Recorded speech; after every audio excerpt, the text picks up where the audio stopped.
late start, but we had two councillors who were elsewhere. We should record it, really. Balfour and Curtin late. I like this. So we waited for them. They're so important to us. You're having a shock, I see. He's doing fine, I think. Name and shame. I'm with us. So let's open our meeting up with Paddy. If you could open our meeting up for us, I appreciate that. Thanks. Thank you, Chair. Subject to which clock you sit under, you're either on time or you're late. That one there says 5 past. Our internet has failed us today, but that doesn't matter because we all know the karakia. So I think as I'm reciting it, I'll just sort of watch and see the please join with me. Whakataka te hau ki te uru, whakataka te hau ki te tonga. Kia mā kina ki uta, kia mā tara ki tai. E hia ki ana te atakura, e teo, e huka, e hauhi, tihei maurio. Cease the winds from the west, cease the winds from the south, coming from over the land and from over the sea. A touch of frost. A breath of fresh air. Keep going. Of a red-tipped dawn. Promise of a red-tipped dawn. dawn. Promise of a glorious day. Promise of a glorious day. Red-tipped dawn. Oh, we're going to have to work on this. Well, you've got some words out. We have. Kia ora. Thank you, You Chair. have to fill in the gaps. Thank you, Paddy. I apologise for my councillors. They just need to learn more about these things. Did you see me mumbling? Okay, before we get apologies, we've got an apology from Fenton for lateness. That's it, isn't it? Otherwise we're full house. Before we do notices, I just want to everyone just to bear a thought for Chocky, otherwise known as Brian Gregory, who's just is ill and fighting again, as he's a fighter, and I expect that he will fight this little episode that he's got now as well as he will did in the past. But just to let you all know, Chocky has in another battle. Can we send him, I don't know what we should, some flowers or a box of chocolates? Don't know. He's going to attend the meetings in August, as well as having treatment, and then in September and October he's having 8 weeks in Palmerston North. Yep. And I just think it's an opportunity also to recognise the former Mayor of Napier and his passing, and wish his family well. Kia ora. Yeah, that's right too. Thanks for raising that. So, I guess these things occur and it's all part of life. So, any notices? There are no notices. Any conflict of interest declarations that are not previously noted? There are none.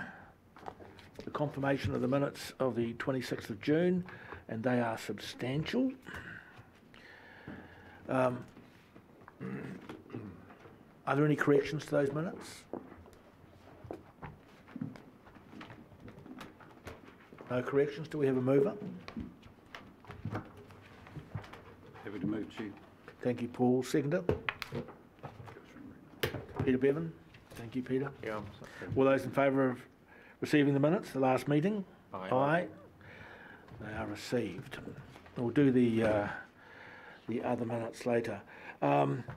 I just want to welcome our guests today, our staff too. Diane's come along to support Paul, I think. Keep him in line. So welcome to our meeting. Okay, are there any we'll go to the follow-ups. Page 3. Are there any issues around the follow-ups? I thought the one thing I would like to talk about is changes to the OIA requests. it's a very messy string of emails and doesn't throw a lot of light on things. And I would have thought that given that the councils have always had an interest in this, that we would have been consulted prior to any changes being made to the format, rather than be done arbitrarily.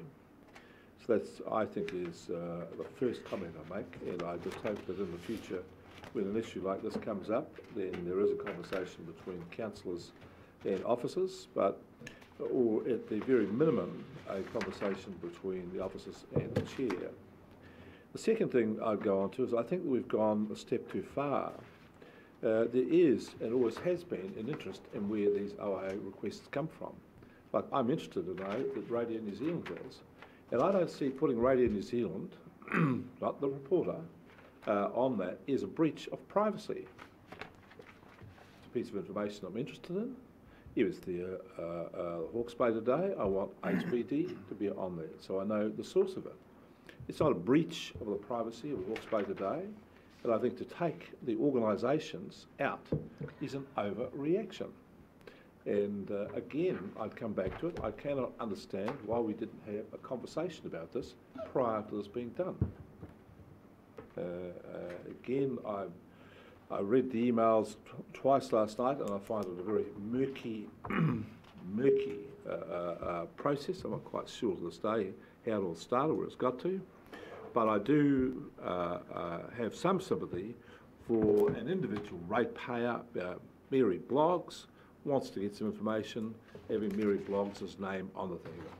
So I'm very happy for that to be as an individual ratepayer, something like that. But I do think organisations like the Taxpayers Association, I want to know if there's a lot of things. I want to know that it's them. I don't see why I should be denied that information. And I want to be clear about this. This information is not about us to interfere in the OIA local government process, which seems to be the implication. It is not. I feel as a councillor I'm entitled to know these things, who's making requests. I've been in other positions where OIA requests come in, and as the person responsible, I was advised every week. Not seen as a breach of privacy or anything like that. So I'm not going to have information channels shut down unnecessarily. Well, we used to have the names, didn't we? James, what's the... Well, I think the key distinction here is between what information is provided to councillors and what's provided to the general public, and would certainly agree with Councillor Barker that it is important that the governors are aware of the nature of the requests, including who the requesters are, and that's information which I'm more than happy to continue to provide to you. I guess the question comes down to whether there's any chilling effect on requesters and on the community at large of asking questions if their questions are going to be broadcast to the wider community, including the media, and the fact that they have inquired. And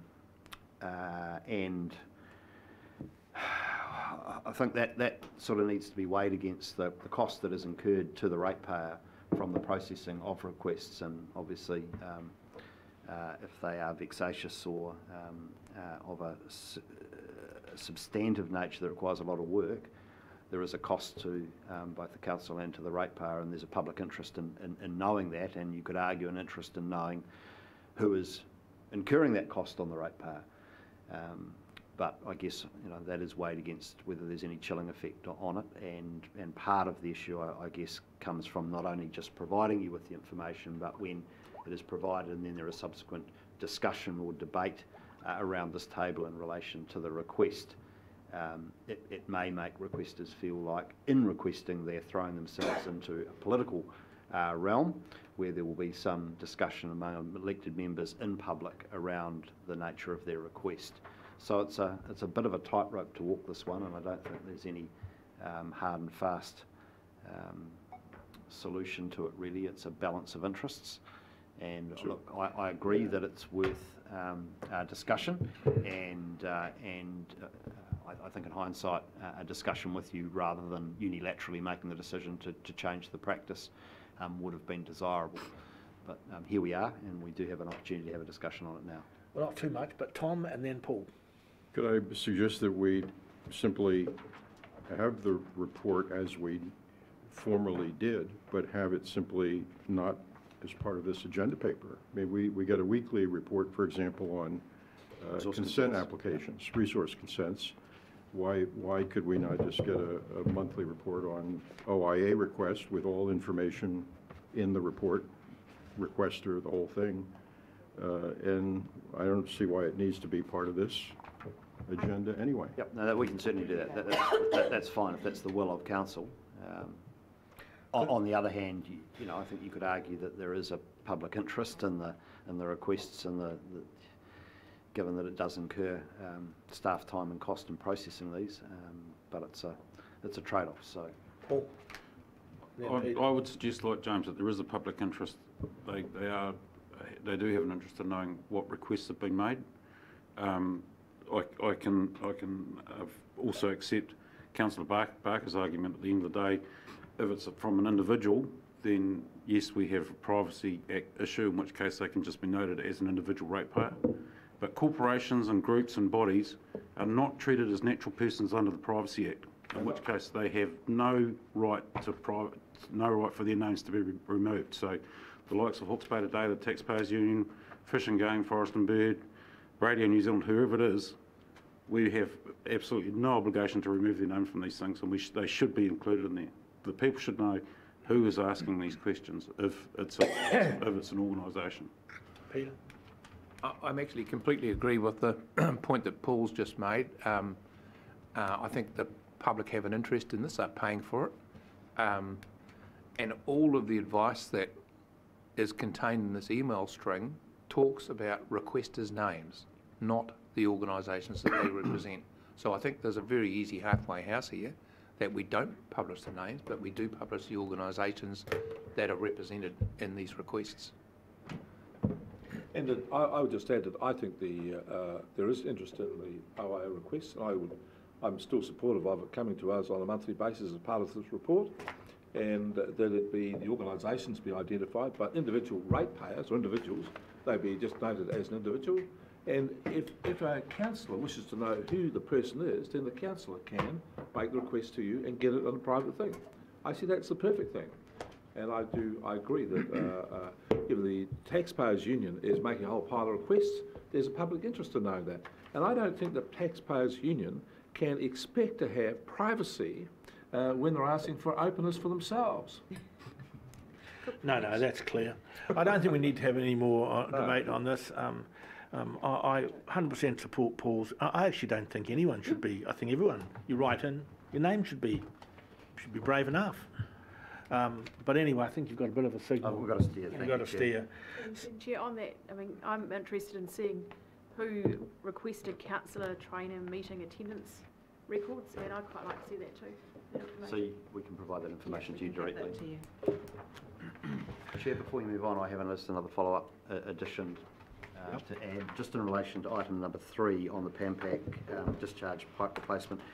Subsequent to the issuing of this agenda paper, I have had a discussion with the Chief Executive of PAMPAC, and I've been provided with some information which I'm happy to provide to councillors around the replacement program. But look, in essence, the pipeline has 4 different parts to it. One of which was only recently constructed, which is the extension that we're aware of, and that's obviously in good condition because it's just been installed, and so therefore that doesn't need replacement. There's a section from the mill under the state highway to just on the other side of the state highway that's only 10 years old, and that piece of infrastructure is in good condition and doesn't need replacement. There's a section from there down to the beach, which is not in good condition, and that is going to be replaced in the next month. And then there is the 300 metres from the beach to where the new the new extension joins. That's the old pipeline, and the entire length of that has had the sleeve installed, and that has been certified by an independent engineer as having a 50-year life. So it's not a case of replacement of the whole thing. There are bits that need further work, and there are bits which are in good condition because they're relatively new. But I'll provide you, Councillor, with some further information on that. Through you, Chair. Thank you for that, James. Appreciate that update. Well, Mr. Chair, moving on to the next item, item in that follow-up. Is it, you're okay to do that? No? Well, as long as we're still on the follow-up, yeah, on item 4, yeah? Yeah, so in relation to Te Angiangi Reserve, Yeah. I note, Mr Chair, the commentary given in attachment 1, which I really appreciate, and that the intent is to bring back to the Environment Committee a more fulsome report on is it marine reserves or Te Angiangi in particular? Are we able to help me with that? Look, I think it's more broadly the coastal. More broadly the coastal, yeah. Well, Mr Chair, if I could ask in that process, I'm not sure the chair of that committee might be able to comment, but whether whether that report back to council does include an update on marine biodiversity by Biodiversity Hawke's Bay. I'm hoping that it does, and so we're able to see where an overview that Biodiversity Hawke's Bay has got in the marine space, and in particular to Te Angiangi. I'd be interested to know, I appreciate the commentary around keeping the reserve in its natural state. I'd be interested to know how we measure that, or how is it measured, and how that can be reported back to council. I note the tangata whenua oversight by Ngāti Kiri, and also note media reports of very significant poaching taking place in the reserve, and I'd be interested to know if the report coming back to council can include commentary on the resources that Ngāti Kiri have got to do their task in preserving the reserve, and what assistance the council may be able to offer tangata whenua in that regard. I mean, I relate it to the level of outrage we would feel if, for example, poaching of kirarus to take place in our land-based reserves, and what would happen if that were to take place to the scale that it does as reported at Te Angiangi. So we need to have some sort of comparator as to the protection of that reserve and our general approach to biodiversity in that environment. Thank you, Neil. Do we have someone will move that we receive and note the follow-ups? I'll move. Thank you, Councillor. Thank you, Paul. All those in favour? Aye. Aye. Thank you very much. Call for minor items not on the agenda. Oh, two, Chair. Yes. First one is report on the Local Government New Zealand conference. Brief. Second is a report on the meeting with ministers in the Beehive yesterday on the nursery here at Hawke's Bay Prison. Different system. Paul? Tranche 2, water CHB.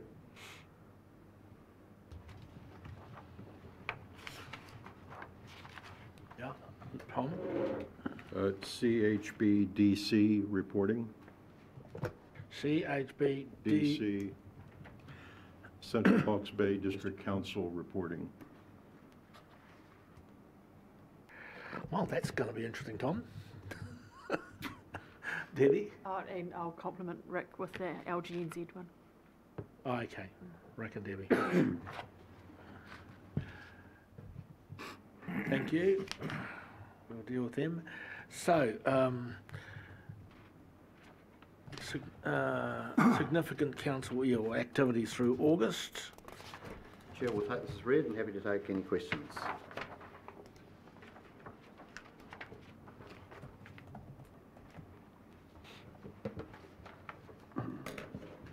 I had one question, Chair. Yes, Paul. Thank you. Number 19, the groundwater monitoring. I note it says here it has been 7 years since the groundwater monitoring strategy was published. I would have thought that was something we did reasonably frequently. Is there a particular time frame that that's normally done in? Like, 7 years seems a long time between drinks for that. So it's not 7 years since we've reported on groundwater. It's the monitoring strategy which determines where are the monitoring sites that we collect data for longitudinal comparison. Yep. And so probably we wouldn't review it, as much often than 7 or possibly even every 10 years to make sure that we've got the right approach in terms of coverage across the region. So the strategy is really just about how we collect a representative picture of the information. Okay, so I take it then that strategy is going to be informed by the LiDAR review, when that LiDAR data, when that eventually happens? That's a really good question. And I think you're probably more referring to the SkyTem survey. Oh, SkyTem, sorry. So this work has been done ahead of that. It may well be that following the SkyTem data there will need to be some amendments made, because we'll identify sites that we weren't aware of that are important from a monitoring point of view. But yeah, without Ian or a member of the team here, I couldn't give you a definitive answer on that, but I'm happy to follow that up. No, that'll be fine. Thanks, James. Right, we've got Fenton, Tom, then Mike. Thank you, Chair. Number 4, Whakakī Lake Trust. The second opinion on the impact of the proposed weir, but I see number 7, weir designs have been finalised but work's been postponed until after cultural health assessment. Are the two, the opinion sought and the health assessment, are they two different things?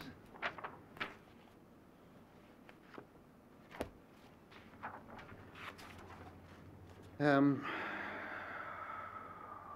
don't think so. I thought, yeah, that was, I guess where I'm heading with this, yeah. Chair, is this going to put a kibosh on the weir? No. Look, I think there is concern that there may be limited efficacy from the weir, and a question about whether or not it's the right thing to do. Our expectation is that the second opinion will simply confirm our initial assessment, which is that it will be effective and it's the right thing to do. Right. But I guess part of this goes to how far we go in satisfying the concerns of the full membership of the trust, given that there is a diversity of views on that trust, and at the moment they're not fully settled around it. Okay. Right, thank you. Tom? I have a couple, if I may. Back to the issue that 2018 SkyTem, which we were talking about a moment ago, says we're going to do what it sounds like we're going to do is the actual flyover in the summer of 2020, which I assume means like January, February. Correct. Or so. This coming. When will we actually have any usable information out of that work? So I'm told that we're looking at somewhere in the order. Yeah, well, the whole project 2 years from start to finish. We'll start having usable information within 12 months. There's a massive data. There are millions and millions of data points, as you might imagine, and all that gets fed into sort of supercomputer modelling. All needs to be calibrated with existing groundwater knowledge, bore samples, all those sort of things. So the flying's the easy part. The big technical piece is the large data processing bit at the other end of it. So I would expect it won't be till the end of 2020, early 2021 we'll start getting some data. So that would be equally true of the Haratunga flyover as well. Correct. So they're both in that same time frame. Correct. In terms of usable data. Correct. And then a question on 50 and 52. One relates to Haratunga Plains, about 20 takes that are expiring May 31, and then the other is the Glazebrook application for water storage. Those issues, are they being, those will be progressed in the context of the current regulatory regime that exists, correct? Not Correct. Anticipated Correct. Results of the Plan Change 9? Yes, that is correct. The rollover consents will be on a short-term basis, so that the items under 50, the unconfined aquifer, 200 odd consents, will be just rolled over on a short term until the tank plan change becomes operative. In terms of the Glazebrook application, that is made under the existing framework, but it is possible that depending on the passage of that application, and one would anticipate that this will be a notified consent and will have a relatively substantial consent process around it. And I have to say at the moment, I think there are significant Section 92 information deficits from the application. So while it's been lodged as a foot in the door, there's a lot more work to do on that. And as that work has progressed, it may be that in parallel that the tank plan change has also progressed and that the two can come together. What is proposed in that application at a high level is broadly consistent with what the tank plan change envisages. So it doesn't create a problem for us in so much as get something in the consenting pipeline which may be in opposition to what we're trying to progress in the tank plan change. But equally, I guess were this to be notified, it could become the forum where the same array of issues that are being debated at the moment in the tank process at large and within the RPC would be litigated around, because it's raising issues of water storage, augmentation, the core issues. Is there, I guess, a risk that all of a sudden the spotlight swings over here? Yes. So from a tank plan change point of view, it probably would have been preferable for this application to be lodged further down the track, but I'd reiterate the fact that there is still significant Section 92 information deficits in the application, and there's a lot of work, technical work yet to be done, and with a bit of luck the two processes will come together. Right. Thank you. Mike? Oh, then Rick. Just regarding number 39, a meeting with the Central Hawke's Bay District Council, this council, and also the new operations manager for Napier Dock. Jenny Nelson has asked if Doc can attend.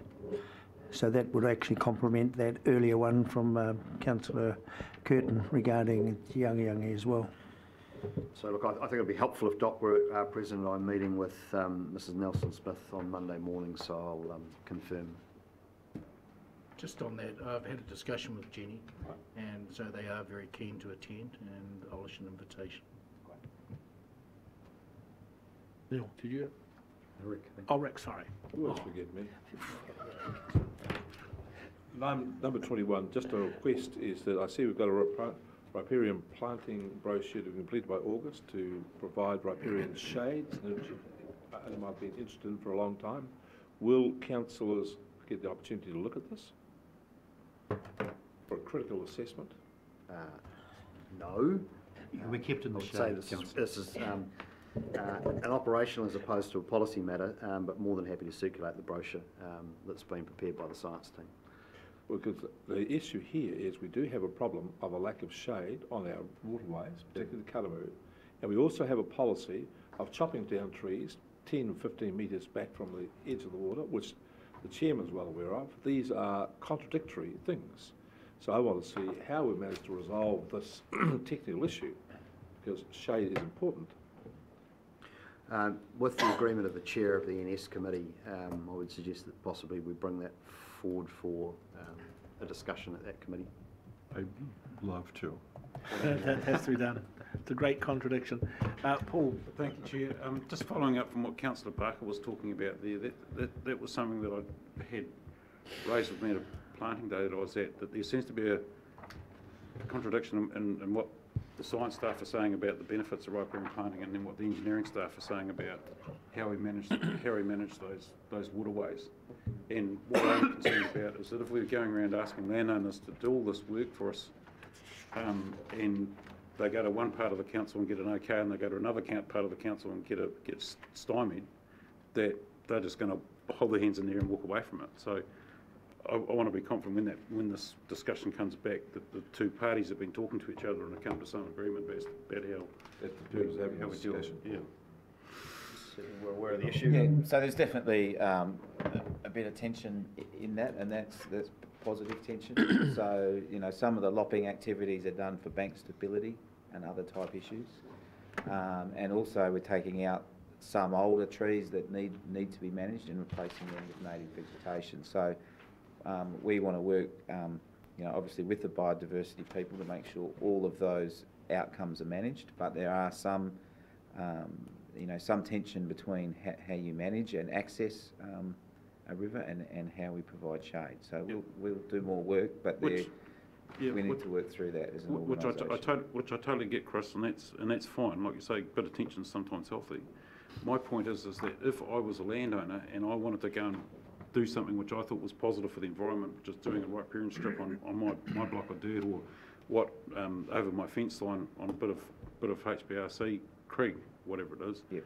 I just want them to be able to go to one person and get an answer. I don't want them to be mucked around from one side of this organisation and another side of the organisation, giving them different stories. Yeah. So that's for us to resolve internally, Yes, it is. and it's for us to be able to say to people, this is who you go and talk to. Absolutely. So I need to work with Ian so Yep. we have clarity in that. Yep. That'd be great, thanks. So we'll have that discussion on the 14th of August. I just want to speak briefly to this because I have been personally involved. There is a historic conflict in Heritonga between flood control and riparian planting, and that's what you're saying. That has to be worked out by us. It still hasn't been worked out because, you know, Heritonga, of course, is a swamp, and I think our flood control people do an absolute marvellous job, and it's a thankless job, but it is coming into conflict with riparian plantings, and we've got to work it out. Yep. And your point is very valid. Neil. Thank you, Mr Chair. I just want to go to item 32, and this is a nod to my former councillor colleague, Ewan McGregor. Oh, yeah, he'll love you for this. I just want to know, the 32 says that the Chilean needlegrass season management plan is upon us or coming up. I just want to know the next biosecurity, biodiversity reporting timetable, when that would be, and whether in fact it could be included into the ENS committee as well at some point, or some tilt to it, to get a handle on Chilean needlegrass and what's happening there. My interest is piqued by 31, the apple of Sodom. I'd be interested to know what that control program looks like as well. So, but if we could have a biblical thing, is it? Mm-hmm. If we could have just an update on the actual status of the Chilean needlegrass, is it as an urgent matter as has been described to us by representation? So I'm just interested to know what we're doing about that. Okay, we'll come back on that. Are there any other? Okay. I'll move that the report be received. Thank you very much, Councillor. Do we have a seconder? We have a seconder. All those in favour? Aye. Aye. Thank you very much. Right, we move to the decision items. We have item 7. Councillor Bailey has brought a notice of motion, and actually. Chair, before you put the motion, I just want to provide some advice to council on it. Mm-hmm. Sure. So I have concerns about the notice of motion, as Councillor Bailey is aware, in several respects. The first of which is that the notice of motion suggests seeking a legal review on an existing consent which has already been deemed by council staff to have met its requirements for continuance at the end of its first period for exercise, which ended at the end of the 2017-18 year, so on the 30th of June last year, 2018. And so we are in a situation where a consent holder has been given an indication that their consent requirements have been met and that their consent is now live. So this would be retrospectively going against a delegated council decision that's already been made. The delegations on this have been followed as per the policy of council, and what particularly concerns me is that this is not querying our general policy in relation to how we determine whether or not a consent has been exercised in its initial period. This is in relation to a specific consent. So while it is appropriate for council to have a view and ask for advice from time to time on general policy matters as they relate to these circumstances, because this is a particular consent, we have effectively council seeking to second guess a particular regulatory decision which has been devolved in relation to a particular consent. And I note that since the time the consent was deemed to be exercised, there have been 2.5 million litres of water taken by the consent holder over the last 12 months. And look, my other concern about it would be that this is a matter of public interest, as noted by Councillor Bailey in his attached notice of motion document. In fact, I think the words used is that it would be politic to seek clarification around it. I think this sails pretty close to the wind in terms of us being in an electoral period and a sitting member being able to use their ability to advance a notice of motion at this table and get an undertaking done by staff on a regulatory matter when I think it is known to councillors that the legal representative of the consent holder is also a prospective candidate for council in the upcoming elections. So it does take us into the territory of this being in the pre-election period and being notice of motion, which is problematic in that regard. So it's my strong advice to Councillor Bailey that the notice of motion be withdrawn, and if there is a desire to have legal advice sought in relation to the general policy around how we determine whether or not consent has been exercised, that's something we can provide advice on, but I certainly wouldn't want to see us retrospectively changing our position in relation to this regulatory decision that's already been taken on this existing consent. No, I think we go, Councillor Bailey, you've heard the Chief Executive, and I think we need to hear from you. Yeah, I do. Yeah, thank you, Chair. Yeah, I'm inclined to agree with you, James, in that. I mean, my concern was not specifically about a particular consent, even though it may appear that way given the way that it's worded. I mean, that's just the way I word these things, but it certainly has got a reaction from staff, which is appreciated. And I accept your argument that if we look at this retrospectively, it could necessarily cause challenges. But I am concerned that we have allowed a consent which is very specific in its wording in terms of this water is to be used for water bottling, for that decision to have been made simply because they've turned the bore on and let some water go through the tap. I think that is something that we need to question and we need to ask. And you're quite right. I don't specifically need to worry about this particular consent, but I do want to have a general, if it's our policy that they just have to turn the tap on, it's fine. When it's very specific in the consent what the purpose of it is, what of that water use is for. So I think I'm going to take your advice on board, and I'm happy to, if you've allowed me to amend the motion to make it so that it is generally just questioning the policy rather than individual consent. I'm happy to proceed in that manner. So, Chair, amending the notice of motion would probably be contrary to the standing orders around the process for advancing the notice of motion in the first place.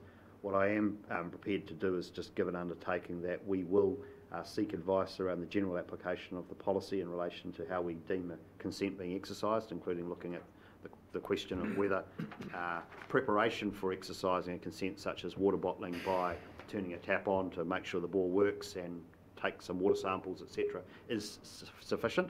1.2 million litres is not a water sample. 2.5 million litres is not a sample.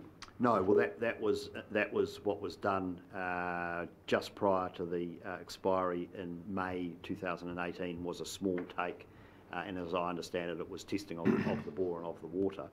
The 2.5 million is what's happened in the subsequent year after it was deemed that the consent had been exercised. So it was in the last 12 months. But look, happy to get some advice on the general issues here. Paul, you've made your point. Are you think so, prepared to yes. withdraw or do you want to carry on?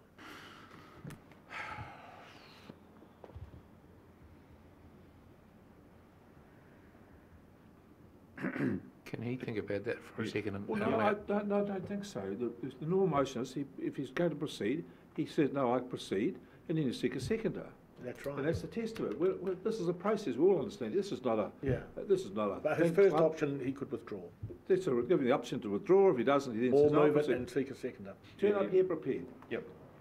So, yep, to what? No, I think I've made my point, Chair, and made it quite clear, is that as an organisation, we need to be looking at these things carefully. We should not be accepting them at face value that what has happened in the past should continue happening in the future, because the world is a changing beast.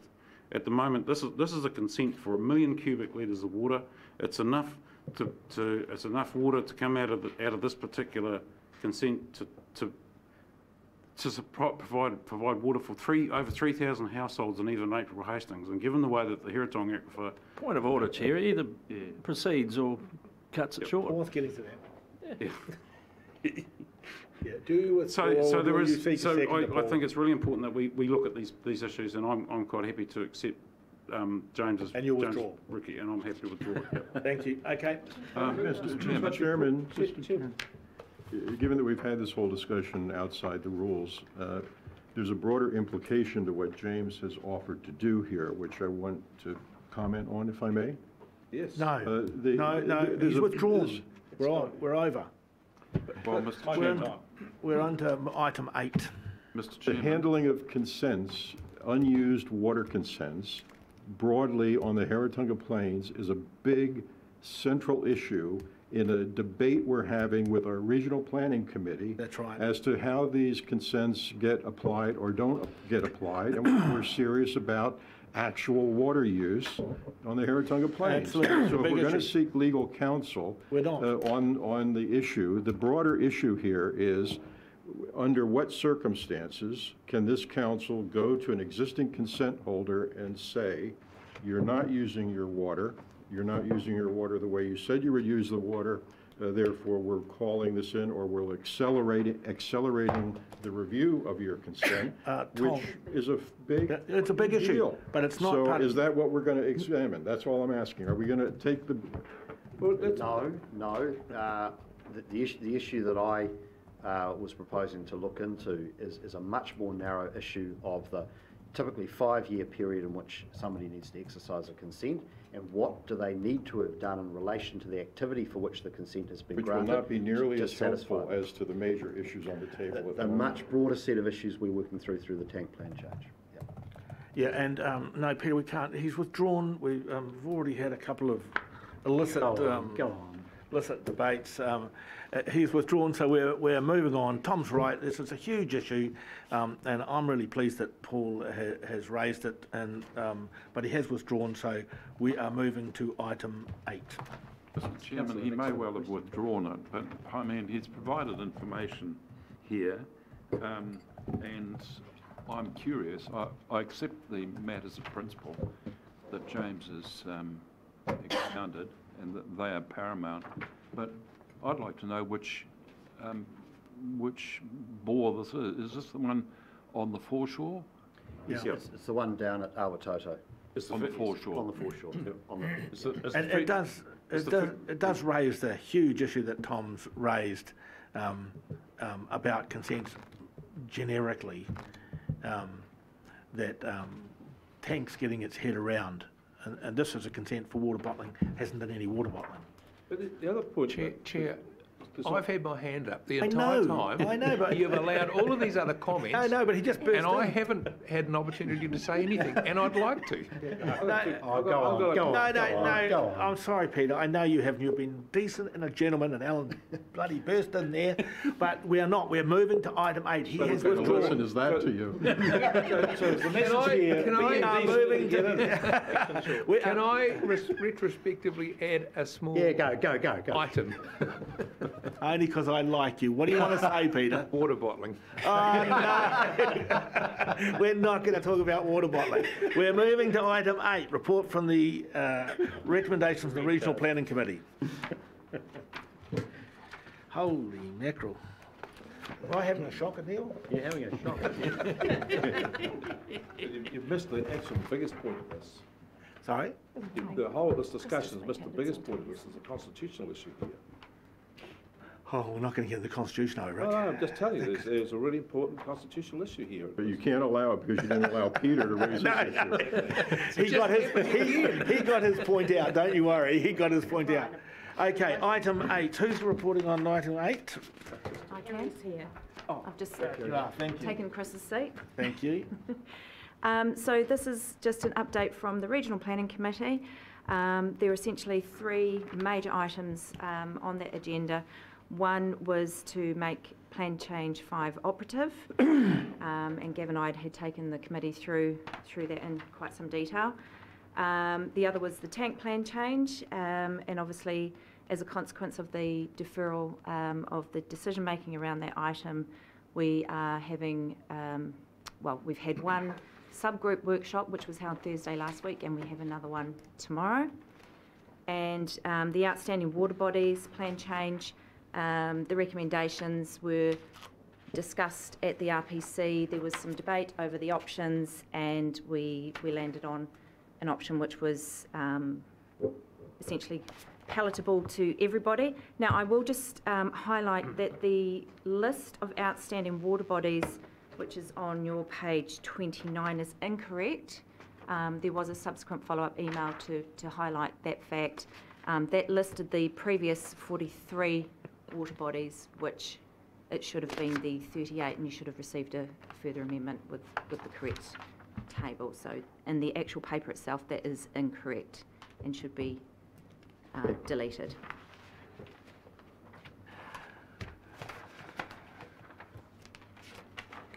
So I'm fairly confused here as to what all we are actually being. It looks to me like there are recommendations at 2.2, 2.6, 6, and then 7, 8 through 12 that we're actually being asked to effectively endorse as a council. Is that? That's correct. It's not very well organized, it seems to me, as to what we're actually being asked to do. Look, it is a bit complex, and I think the way that we've asked you to accept the resolutions rather than to just simply yourselves as the council adopt Plan Change 5 or make it operative. Notify. That's the water bodies. Correct. No, Plan Change 5. That's fine. So that's the recommendations at 2.2. That's correct. So can we just take these as we go and just? Certainly. I think that's what we're going to do, Tom. I think that's so important. I think we need to do that. And then same with 2.6 deals with Plan Change 7. Correct. Yeah. So page 28, correct, Councillor Balfour, 2.2 is the RPC recommended that the Regional Council agrees that the decisions are to be made. Obviously that went through Environment Court proceedings. That decision is able to be made without reconsulting directly with the community.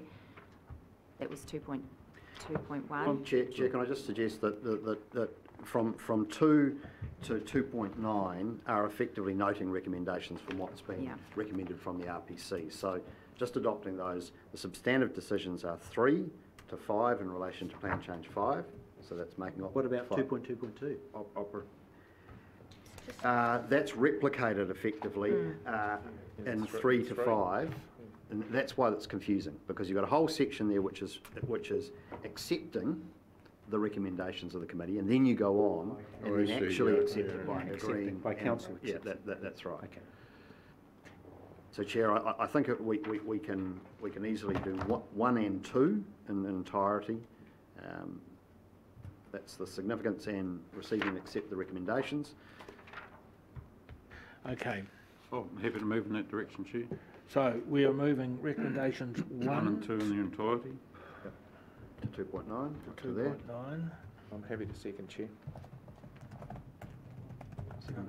You got a second up? Yep. Okay, Paul, do you wish to speak? It's been a long and arduous process, and I'm pleased that we're getting there with Plan Change 5.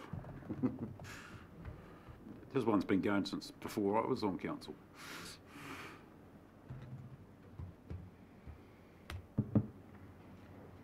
All those in favour will say aye. Aye. Maybe not. All those in favour say aye. Aye.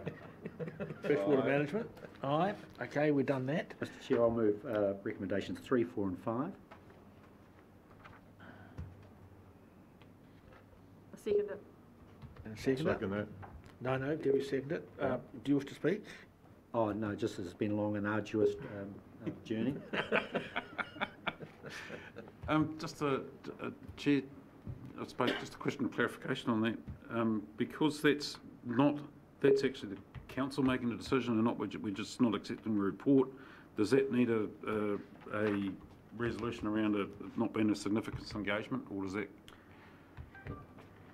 So that's covered by 1, which is that the decisions made in this whole section are not significant. Okay, that's right. Debbie, do you wish to speak? Any other speakers? Okay, all those in favour? Aye. Against? Enthusiastically, yes. Mr Chair, I'll move recommendations 6, 7, 8, 9, 10, 11 and 12. Very busy councillor over there. Adopts. Second that.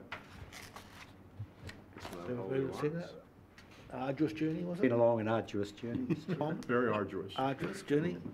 Any other speakers? Yeah, this has not only been arduous, but it's the silliest request that we've been asked to do that I can possibly think of. Oh, I mean, thank you wouldn't for that, Paul. That's the most sensible thing said today. All those in favour? Aye. Against? It's carried. Good. Well done, Kerry. Holy mackerel. Okay, we will move to something we're really future farming. So Karina's here. Karina, to you're speak going to to do this because Tom's away. Is he on some foreign beach, is he? He is in Hawaii. Ah. Yes.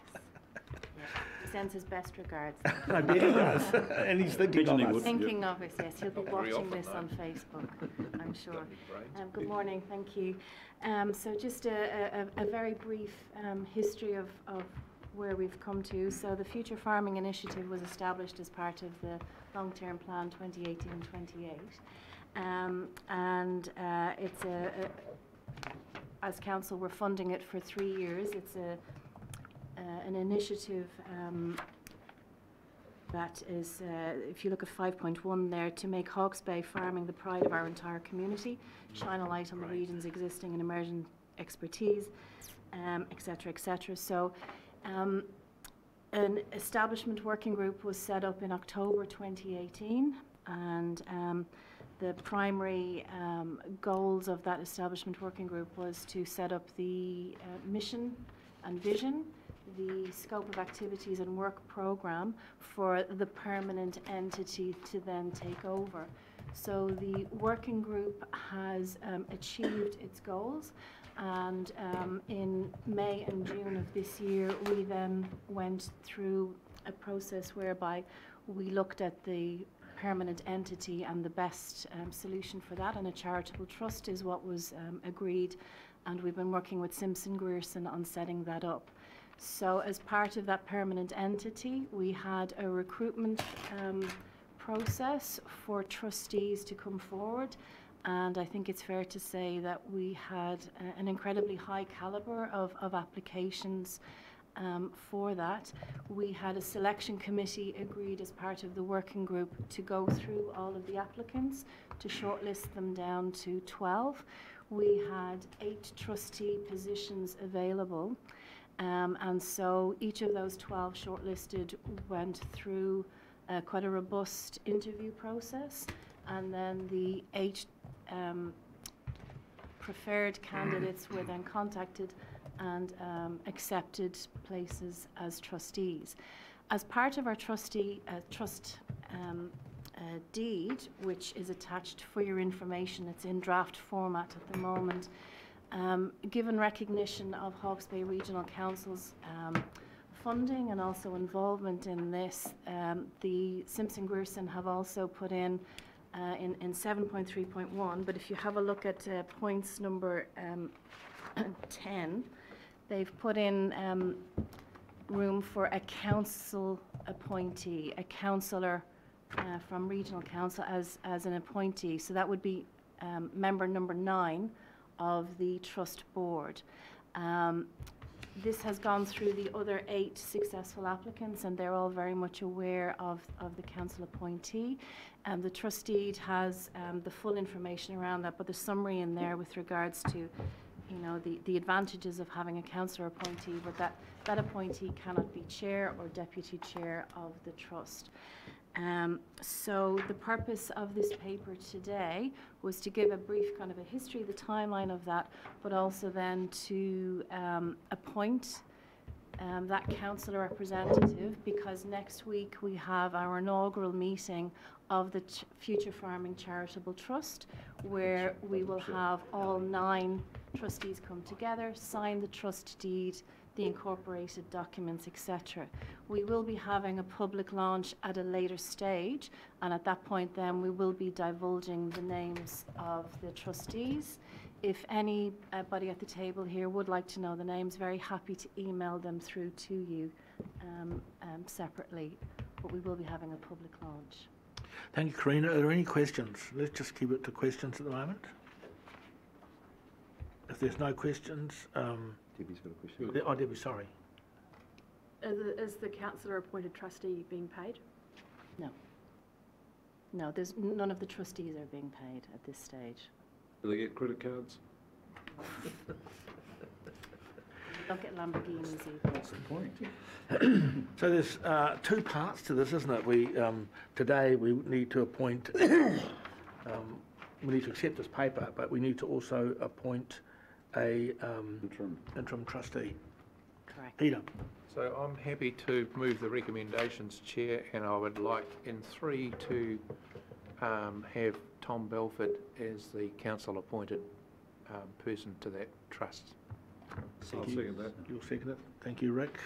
Peter, would you like to speak? Yes, I would actually, Chair. This whole thing was really conceived by Councillor Belford some years ago, and I was involved in attending a number of meetings with him as the concept evolved and developed. I know there were lots of doubters about doing this at the time. I think there are many less doubters now, and it's been very heartening to see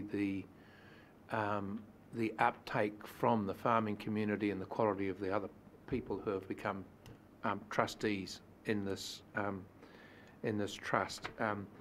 I think it's really important to have something like this in Hawke's Bay so that we can find exemplar farms and farming practices in our own region, as opposed to just trying to adopt things that are happening in other regions and in other climates. So I'm very happy to support Tom's continuing involvement in this, and I do note that the council is committing funding of $580,000, I think it is, over the next 3-year period. That's not going to be enough for that trust to operate effectively, and they'll definitely need to go out and find other sources of funds, and that's certainly a significant task for the trust going forward. Thank you, Peter. Rick? No, I think Peter said it all very eloquently. Any other speakers? Paul? Yeah, thank you, Chair. Yeah, I recall sitting through the long-term plan process and the number of submitters who were quite sceptical about the Future Farming Trust, and I think the very fact that we had 36 applications for the 8 trustees role tells me something about how our farming community views the Future Farming Trust. I think that it's been viewed very positively. Thank you, Paul. Any other speakers? Tom, then Neil.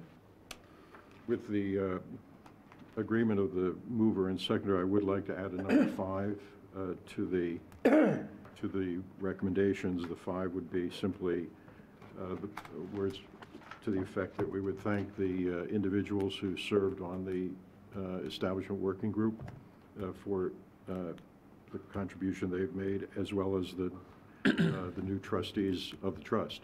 I'd like to see the council officially thank all of those individuals. So I've suggested some wording along those lines. Happy with that? I'm more than happy, Chair. And I would just say further that, I mean, I think it's been we started working with the establishment group in October or so, Fenton and I, and it was quite a healthy process of give and take, various sectors, various philosophies represented at the table, and it worked its way through to a agreed upon mission, which and a scope of activities that everybody was comfortable with, and that's what was put out to the community at large when we sought the trustees or applications for trustees.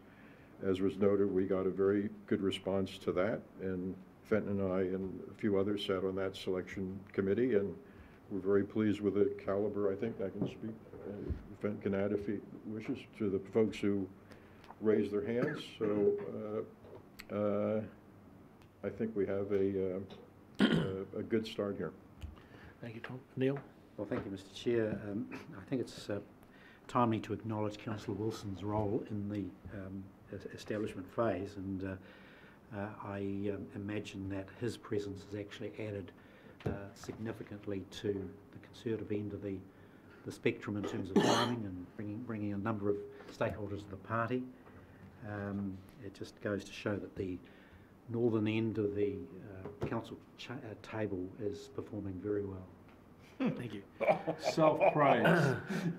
Are there any other speakers? Because before I hand back to Peter, I'd like to say something too. I'd like to acknowledge Tom. When he first raised this, I wasn't a doubter, but I was interested and a little bit sceptical, but he kept on to it, and he's got amazing people that have put their names forward. I think that 5-1, we could have more of this kind of aspirational thinking. Our ambition is to make Hawke's Bay farming the pride of our entire community, to shine a light on our region's existing and emerging expertise is a stunning vision to go forward. I just would like to see a similar vision for Hiratonga. We don't have that yet, but this is for the wider farming community, and I think that it is really fantastic that we have a vision such as we have here. And so I'd like to congratulate you, Tom, and Fenton for hanging in there as well and creating this, which I think is going to have a huge effect on our region going forward. So with that, Peter, Nothing to add, Chair. Nothing to add. So we have a mover and a seconder. All those in favour of the recommendations? Aye. And including that Councillor Balfour is our representative? Aye. Aye. Aye. Against? It's passed. So item 10, congratulations, Tom. Yep. Item 10, fixing the common seal. This is where we call on Councillor. I usually move that. You do? I'm looking at you. Just one question. Yeah, one question. Thank you. We have a question on just one common seal. One very quick question. I just need to have my memory refreshed. Thank you, Chair. Probably James will help me here. The 1.3, the confidentiality deed, has that one been passed? I know we've had a lot of papers through the public excluded. I take it that was one of the ones we agreed to? Yeah, and it was delegated to me to finalise. Yep. Exactly right. Yep. I move, Chair. Thank you, Rick. Happy to second. Do we have a seconder? Yep. All those in favour? Aye. Thank you very much. Passed. So information items, item 11, timeline for the report. Is that you? It's me. Thank you, Chair. This was a paper to give you an update on the timeline for the annual report. Also to give you a little bit of a breakdown of the content of the report.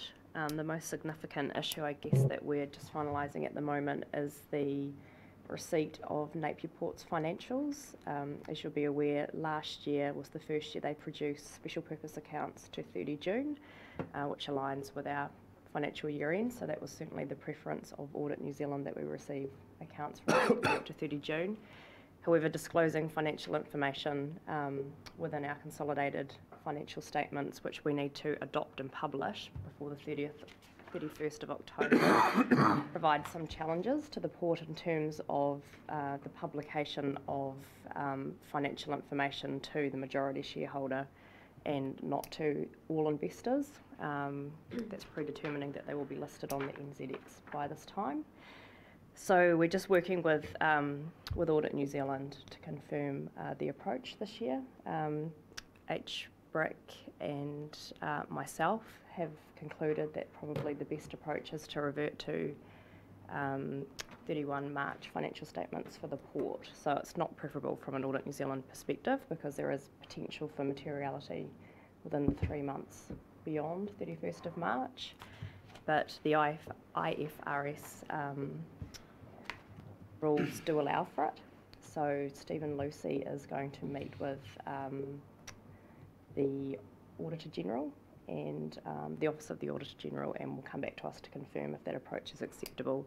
So if we get approval from Audit New Zealand to proceed with the 31 March statements, we should expect to not receive a qualified audit opinion on that basis. But you can't proceed on any other basis, though.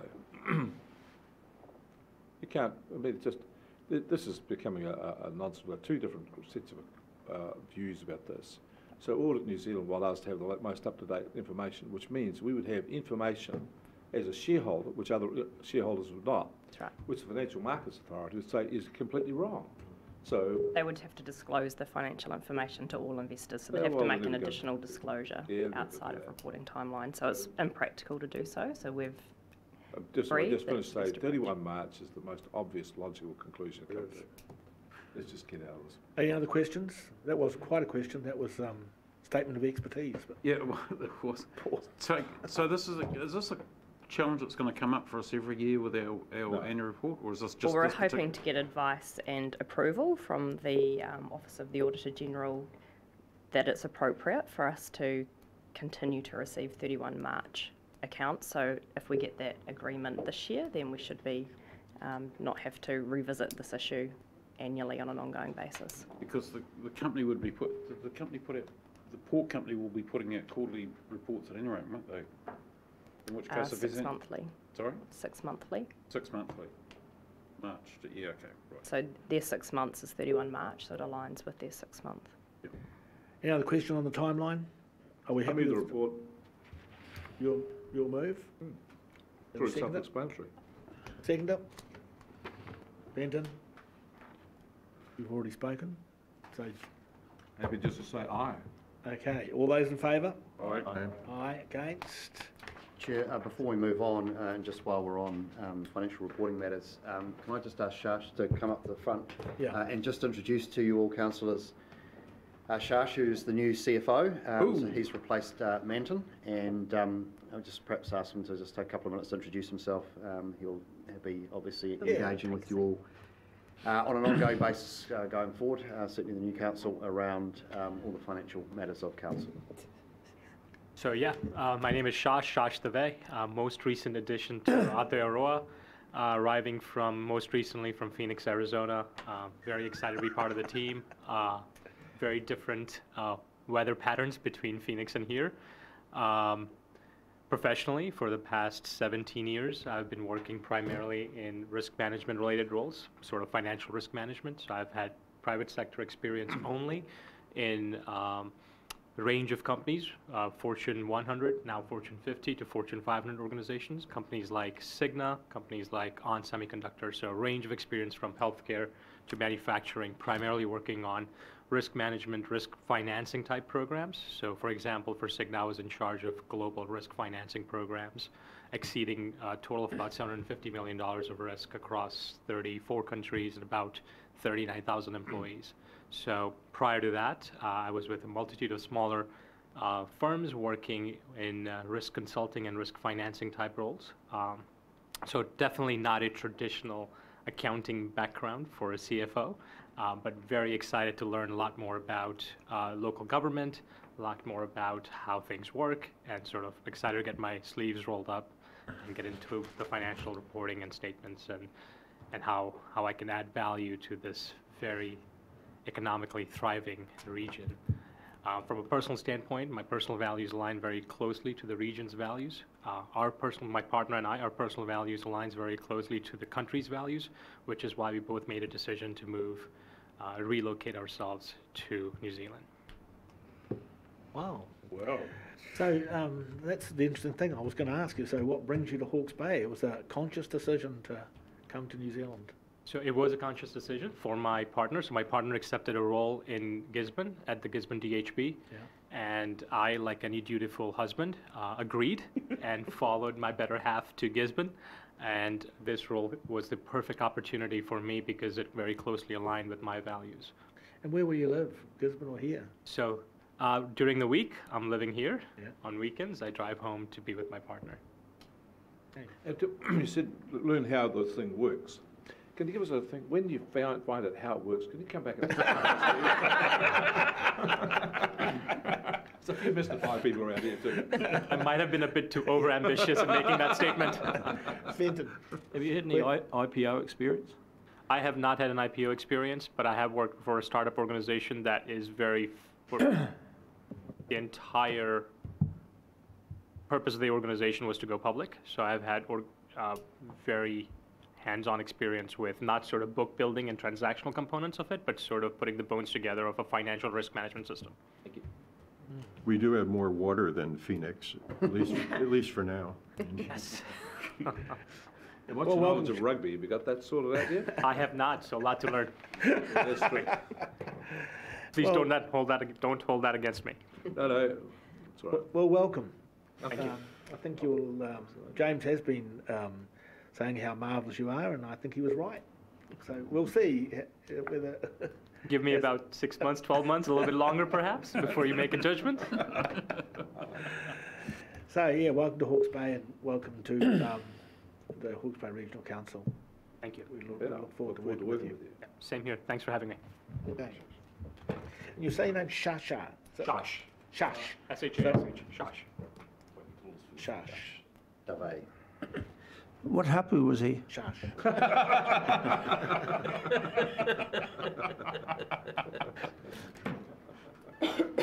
Okay. Did we move? Oh, you did. Yeah, we did. So we're at the item 12. 12, yeah.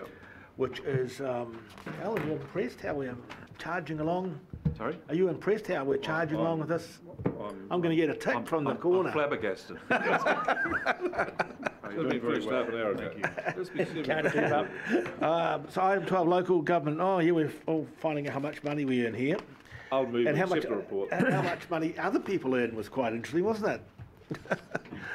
Do you want to move? I'll just accept the report. I'll second it. We have a mover and a seconder. Do we have anyone wish to speak to this? Mate. No. All those in favour? Just, Chair, just to remind... Sorry? We have a mover. Yeah, he doesn't want to speak, though. He just wants to... I wanted to speak. Yeah, to it, yeah, that's you all. want to speak, yeah. Just a reminder to anyone who happens to be going through and looking at this, the dollar figure is set not by us, but by the Remuneration Authority. We just, that's what it is. Oh, that's right, too. Just humbly It's accept obvious from the it. report. I thought being the Mayor of Auckland would be quite a good idea. Okay, we have mover and a seconder. All those in favour of accepting this report? Aye. Thank you very much. It's passed. The curious thing about this is an electric vehicle gets the same mileage remuneration as a petrol vehicle. So Yeah. crazy, isn't it? Okay, the item 13, which was the our submission on climate change. You will all have read that. Any questions on that? That was attached, and so, Yep. Chair, the paper was more just a broader update of what's going on across central government policy reform. It's fair to say that the volume of work that we're engaging in the central government is enormous at the moment. Had 3 meetings with ministers in the last week around particularly fresh water.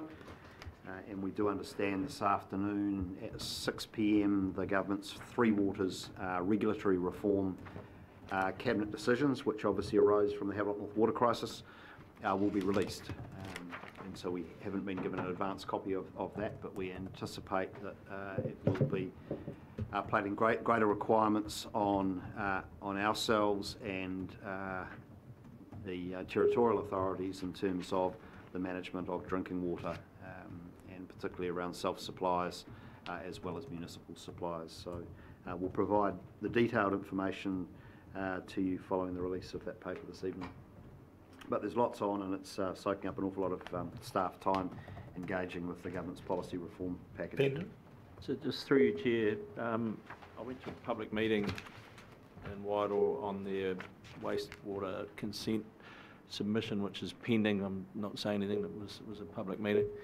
But there seemed to be a theme from council that the Three Water decision was going to come with a whole lot of money, which may help them through their task of reconsenting the town wastewater system. Are you getting any flavour that there is a change in how we fund this stuff coming? No, so we understand that there is a funding cabinet paper under consideration, but that will not be released today. Today's just about the regulation. Right. The impression that we've been given by central government is that funding is only likely to be provided if there is some form of aggregation of the provision of Three Waters.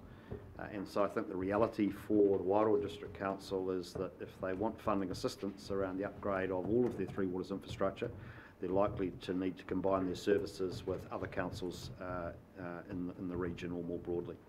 Okay. Thank you. Any other questions, Tom? And then the timetable chart on page 123 suggests that the freshwater issues will be resolved by the middle of October. Is that what you actually, is that realistic? Is that what's going to happen? What will be issued by then are the government's freshwater proposals. They are currently amongst ministers at the moment for cross-party negotiation. They are proposing a short, sharp consultation on their proposal, and then to get that into the statutory process to be turned into regulation and or legislation. So I would expect there'll be some slippage at the back end of that. And then across on that same page, freshwater allocation, that's the first I've noticed that they're going to address. What's the nature of their examination of that issue? It's not particularly obvious to everybody outside of government what that looks like at the moment. That's an internal policy process at the moment with government, which is quite heavily focused on the rights and interests of Māori. And until the government, I think, lands on some common view across the three parties of the government around that, we're unlikely to see any proposals. And I remain sceptical that there will be substantial progress on that in November and December, but we'll wait and see. Neil. Thanks, Mr. Chair. James, I wonder whether you could help if you could go to, in the paper, the appendix on page 124, items, paragraph 7. So key issues the review should address. Can you give us a sense of the level of either urgency or risk to current council activities and the likes of improving, for example, under functions and processes, improving the coherence and effectiveness of national direction, improving the use of funding tools and economic instruments, ensuring compliance, enforcement, monitoring functions are effective. A reading of the tea leaves would suggest a very substantive overseer intervention role by central government. Can you comment on that? And I've got a follow-up question after that. Look, I think the government is proposing a fundamental, comprehensive review of the RMA, and because the RMA is structured around a series of tiers of delegation from the centre out towards regions and then down into territorial authorities, one of the more fundamental questions will be asked is the distribution of responsibilities on all of that, and whether or not the heavy focus on devolution is appropriate. This is a massive piece of work. My understanding is that the government will be wanting these issues explored this side of the general election, and certainly wouldn't be advancing any legislative reform until the next term of Parliament, should the government be re-elected. And given the existing jurisprudence that exists around the RMA, given the massive machinery which is the resource management system, a change of this nature will take years to develop in terms of the legislative proposals, get them through Parliament, and then be enacted and put into effect, if they are indeed wide-ranging in terms of the changes. If the government concludes at the end of it that the RMA is largely fit for purpose, and that's not the starting premise, but if it's that's where they end up, then it might be some more tweaks. But the RMA has had 22 or 23 amendments in its life, and I think the general conclusion that most people are coming to is that we keep tweaking it and we still end up with the same outcomes, so there is a more fundamental set of changes required.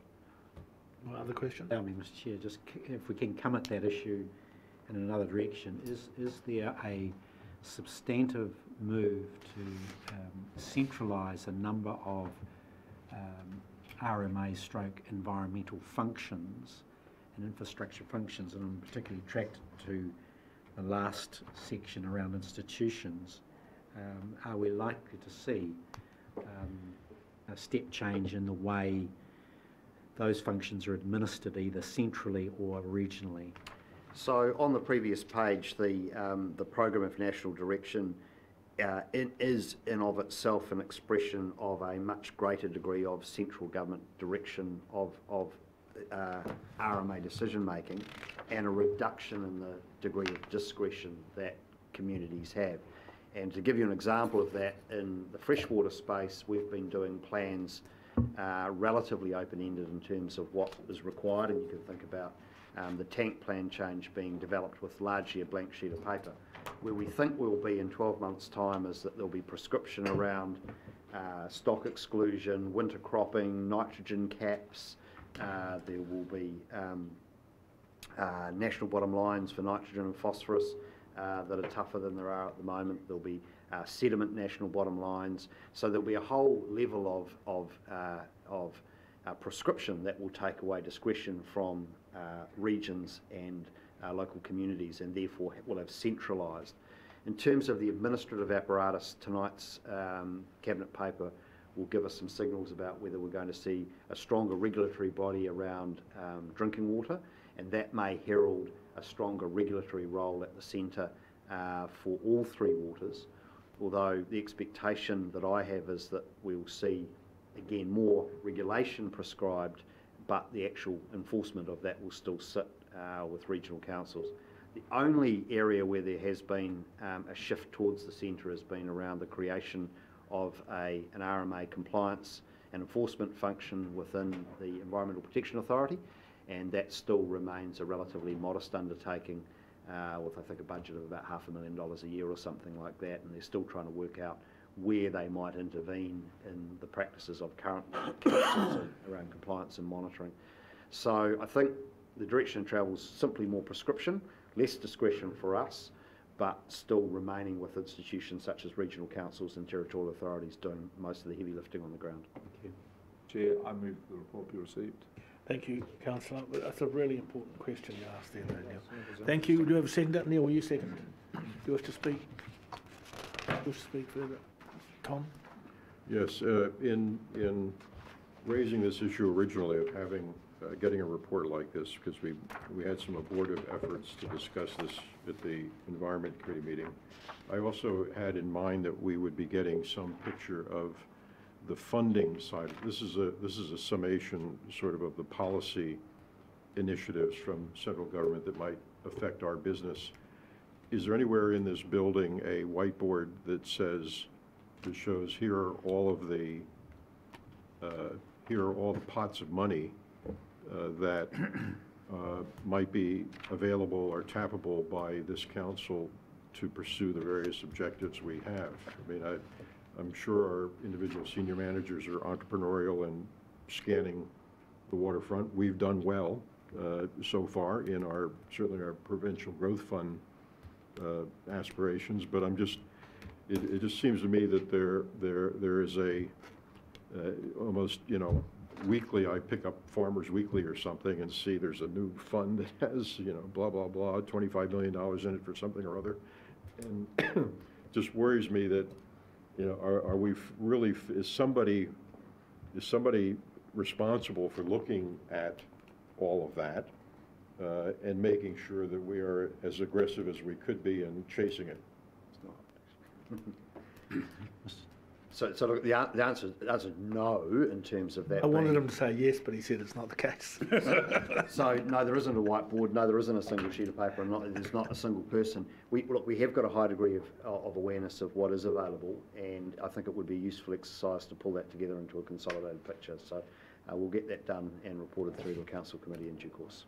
Well, Mr. Chair, and also speaking to the motion and actually following a little along from Councillor Belford's observations, I think there are some important strategic thought that needs to go into where the government is heading, where the direction of travel is, and our preparedness to do that. And I wonder, as a part of that, a report around the mechanics of various funds that are there, is that we in fact make an observation as to what steps this council can take in leading regional change, getting ahead of the game in terms of those potential collective or centralised activities. For example, the Three Waters functions, we're already, I think, a national leader in terms of coastal hazards,